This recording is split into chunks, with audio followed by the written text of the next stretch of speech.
bon sababu tey bi mooy dañoo jóge ci ay élections gis nañ ne élections yi dañ koo truqué ñu jël ko càmbar ko gis ci manquement yi ci am yëpp ñu xam ne lii waruñu ko bàyyi mu jàll moo tax ñu jël ko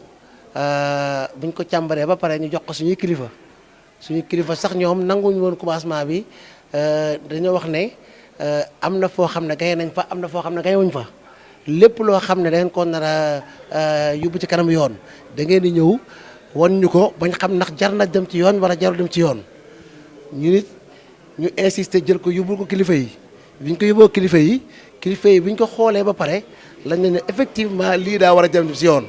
non seulement Sénégal ak fi mu toll lii waratu fi am Sénégal war na dépasser lii léegi nag mu nekk loo xam ne wax dëgg yàlla dañ koy xeex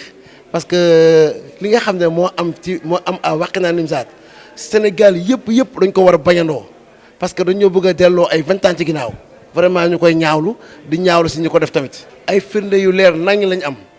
ay firnde yu leer nañ yoo xam ne ay blanco la yoo xam ne bon mënuñoo dugg ci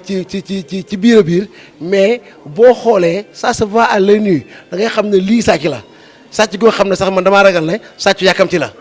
sàcc goo xam ne damaa ragal na sàcc yàkkamti la parce que ay entre 23 heures jëm kaw am na benn moment boo xam ne fay nañ lamp yi taal ay sondeel booy yu bëri ñibbi ainsi de suite bon moment boobu 23 heures jëm kaw lu ci xew loolu moo ci la xewee mais lu mu mënta demee ñun li ñu doon ñaan mooy suñuy responsable muy conférence des leaders ñoom dañoo waxoon nañu doo leen dugal recours te xooluñu ba xam ne jar na ko bon ñun tamit boobu xam nañ ne ñun ñii vraiment recours bi dañ ko war a dugal heureusement bi ñu ko joxee suñuy responsable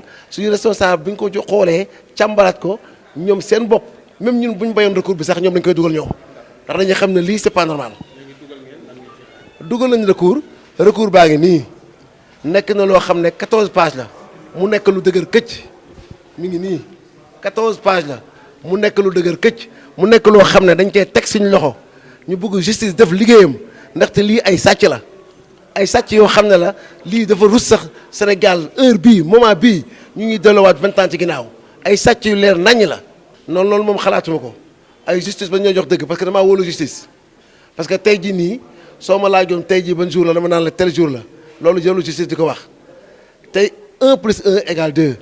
justice moom bu dikkee day xool seet li dëgg mu jaar ci te sama justice yi dëkk moom wax dëgg yàlla am naa ci moom confiance ba nga xam ne fi mu nekk nii xam naa ne am naa dëgg parce que la ma teg ci ay loxoom yabuma leen ba di teg si loxoom seen loxo loo xam ne du yoon benn ñaareel bi samay kilifa dañ maa waxoon ne ma balaa nga koy yóbbu da nga koy indi ñu xool ko ndax jar na mu dem wala jarul mu dem wante ba ma leen koy yóbbul xamoon naa ne man li ma gis yoon la mais man ba ma demee sax ñoom gis nañ loo xam ne man gisuma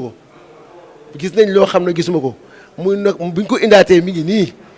ba ma ko xoolaatee damaa xam ne ñii sax dañ maa ëpp expérience parce que man la ma gisoon daa watoon mat ay 8 pages yooyu mais ñoom dem nañ ba gis ay 14 pages mu nekk loo xam ne lii non seulement dañ koy xeex pour Wakhinane mais dañ koy xeex pour Sénégal yëpp yii moo faratul a am parce que damay wax ak monsieur le maire Racine Talla ne ko 2009 doole ji mu am Kalidou Niass amoon na ko Kalidou Niass nekkoon na député nekkoon maire Ablaye Wade nekk président équipe bi ko gagné woon man ci laa bokkoon man ak Badou Faye mais bañ ko gañee Kalidou Niass dafa dem si jàmm ak salaam moo tax tey jii Kalidou Niass day daagu ci biir Wakhinane nu ko neexee te kenn du ko wax dara élection yi sax Kalidou Niass bokk na parce que tout simplement bañ ko gañee dafa nangoo dem te xam ne doomu aadama victoire mooy am wala défaite ñaar yëpp nit a koy am moom Racine Talla bi nga xamee ne dafa gañee 2014 dañ koo jox mu dawal bu demee ba 2022 ñu gañe ko wax dëgg yàlla dafa war a am noblesse su bàyyi dem wante ay ñoom Khafar Touré au autre bu ñu demee truqué ay affaire ñëw moom mu jël ko di ko accepté dañ koo nar a dugal ci benn goutte goo xam ne moom bu waru faa dugg moom Racine Talla fii politicien bu ko dugal waru faa dugg ay bassesse la. Voilà, nous voudrions à la connaissance de l'opinion nationale et internationale, mais surtout des populations de Guédiawaye sur un recours que nous avons introduit suite à la publication des résultats des élections locales au niveau de la commune de Wakhinane Nimzatt. Après avoir constaté beaucoup d'irrégularités sur un certain nombre de procès-verbaux concernant certains centres de vote, et à la suite donc de ces faits, après avoir saisi nos avocats, nous avons introduit au niveau de la Cour d'appel un recours, n'est-ce pas, pour annulation de ces PV pour cause déjà de nombreuses irrégularités. Bien entendu, nous avons travaillé sur la base de preuves matérielles. Nous avons recensé l'ensemble des procès-verbaux sur lesquels nous avons constaté des manquements et nos avocats ont eu à travailler pour monter ce dossier-là et déposer au niveau de la Cour d'appel. Mais nous attendons tout simplement que ces procès-verbaux-là soient annulés et ce qui fera que la coalition Yewwi Askan Wi va remporter largement, en tout cas, les élections au niveau de la commune de Wakhinane. De toute façon, nous avons confiance à la justice de notre pays. En tout cas, nous avons fait ce que nous devrions faire en tant que des républicains, sachant que réellement, il y a eu beaucoup de manquements et ça a été constaté par toutes les populations. On se devait maintenant de saisir la justice.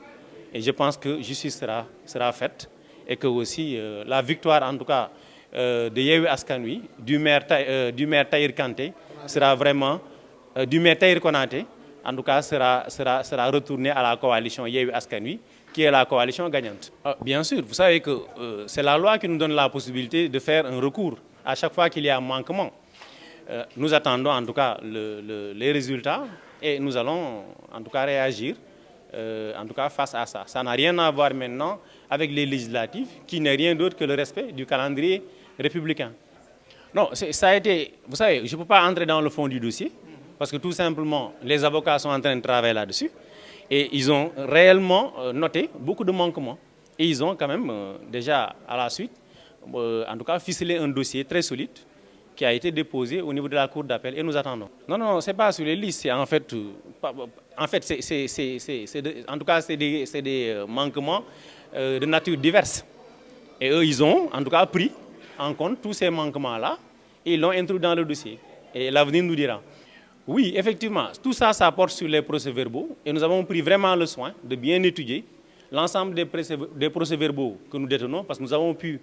en tout cas au niveau de l'ensemble des bureaux de vote de la commune de Wakhinane, nous avons été représentés, nous avons reçu des procès-verbaux et nous avons travaillé sur la base de ces PV pour faire le recours.